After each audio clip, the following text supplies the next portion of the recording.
1 and 2, right? Yes. أعوذ بالله من الشيطان الرجيم بسم الله الرحمن الرحيم سبحانك اللهم وبحمدك وتبارك اسمك وتعالى جدك ولا إله غيرك.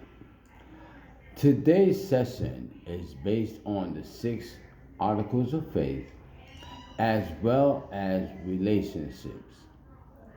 The first part, as the 6 articles of faith, I'm breaking it down for the youth to understand the principles of these articles. The first one is belief in Allah.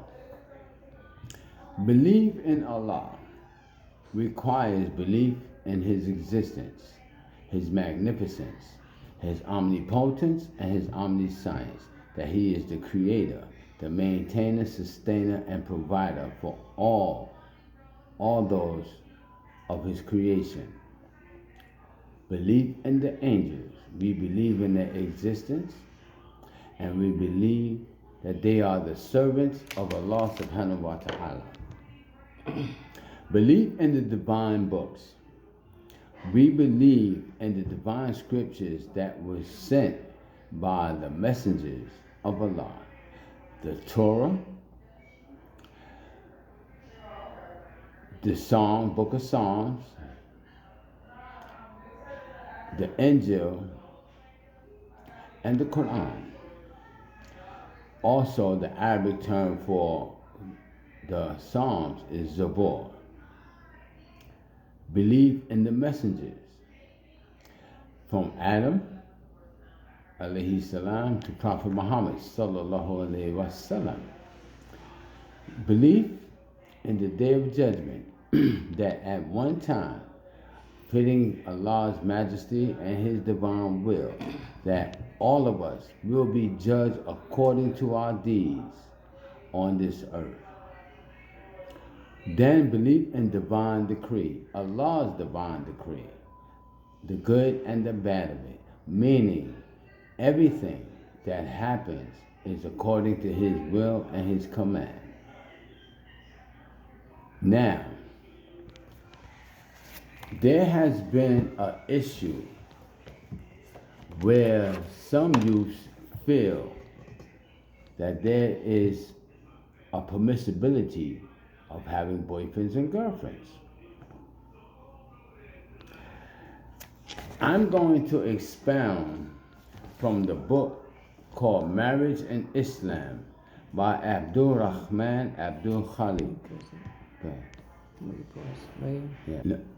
Okay. To continue. Is it permissible for a man to see the woman that he wishes to marry before the marriage ceremony? Yes. According to Abu Hurairah radiyallahu anhu, it says, Abu Hurairah radiyallahu anhu asked a woman for marriage, and the Prophet sallallahu alaihi wasallam said to him, go see her, because the eyes of the people of Medina have a special characteristic. And this is recorded by Ahmed and An-Nasai. Now, as far as relationships, for number one, if a man and a woman is not married or have no intentions on engagement, a private conversation between the two of them is forbidden in Islam. Private audience with women is not acceptable. Private audience with strange women whom one can theoretically marry is impermissible, even with a woman a man intends to marry. Now, there are many hadiths that affirm this rule, including the hadith of Jabir that Ahmed related. Whoever believes in Allah and the last day, let him not have a private audience with a woman without a man whom she can never marry, such as her brother, her father, uncle, and so forth. Meaning, in order for them two to have a conversation with each other, a male figure of her side of the family needs to be present. Also, as far as now, okay, let me back up a little bit. Subhanallah. I'm gonna step outside. Don't lock yourself out. There has been many innovations, and the Islamic term for innovation is bid'ah. There has been many innovations introduced into Islam saying the contrary. We now know that in Islam, bid'ah is an agreement, akutbah is an agreement for marriage. It permits only one look at the woman by the man who intends to marry her. Looking at her after the engagement, a khutbah means engagement in this term, or having private audience with her is impermissible. Therefore, the man is allowed to see her that one time, but any time after that is impermissible. When the engagement is severed, no special rights will arise as a consequence. The engagement does not need witnesses to be conducted, although it is preferable. The engagement opens the door for marriage later.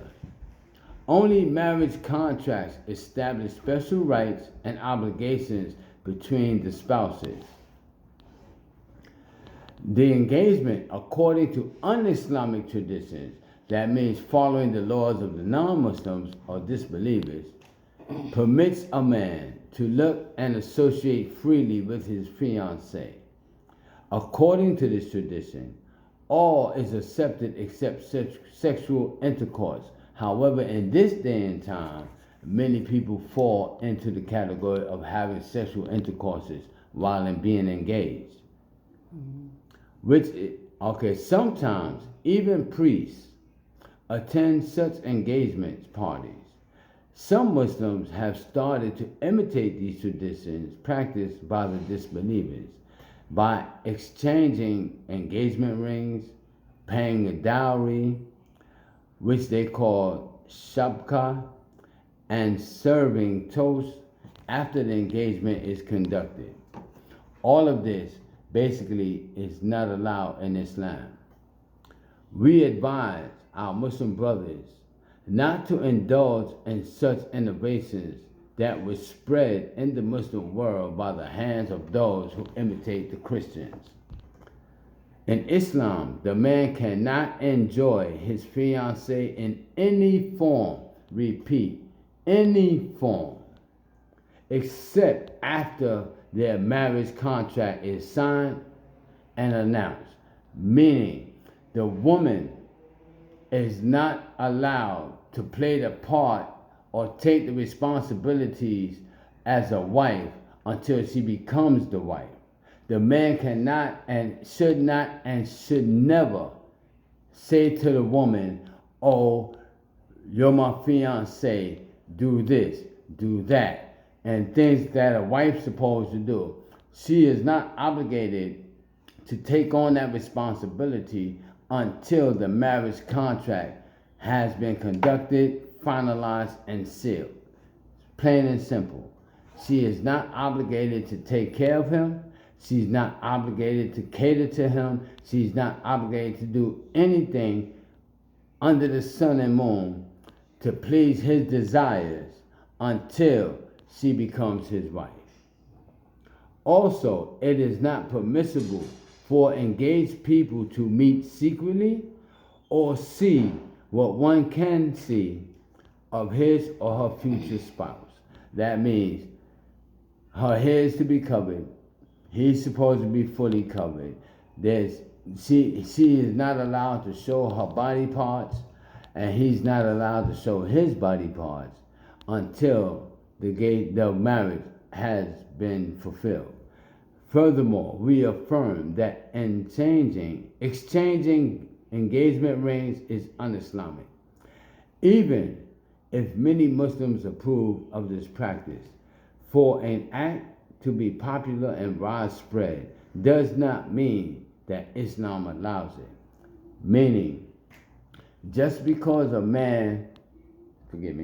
Just because a man wants his back rubbed, wants his feet washed, wants his dinner cooked, want whatever it is he wants that a husband has the right to have by the wife, doesn't make it approved. It's not approved by Islam until the marriage contract has been settled. Okay, I do believe, okay, I covered that part. Now, to the sisters, whenever you're indulging in a situation, if it don't feel right, then most likely it's wrong. Allah controls the feelings of the heart. He'll let you know through your feelings if it's right or if it's wrong. If you feel something in your heart and you get that, okay, I think this is right, then most likely it's right. Righteousness, according to the sayings of Prophet Muhammad sallallahu alaihi wasallam, righteousness is that which pacifies the soul and comforts the heart. And sin is that which does not pacify the soul, nor comforts the heart, even if the advisors advise you so. Meaning, no matter how much a person comes to you and says to you, well, this should be done, you should do this, you should do that. If it don't fit with you, sis, and sometimes the brothers, but mostly the sisters, don't even think about it. And this is recorded, the saying, the hadith that I recited is recorded by Ahmed and verified to be authentic by Al-Albani. And this ends this session. Sisters, be aware. Brothers, be cool. Stop taking advantage of the sisters and using your self-desires and your personal needs in the name of Islam. I'm coming for you if I come across this again. Assalamu alaikum rahmatullahi wa barakatuh.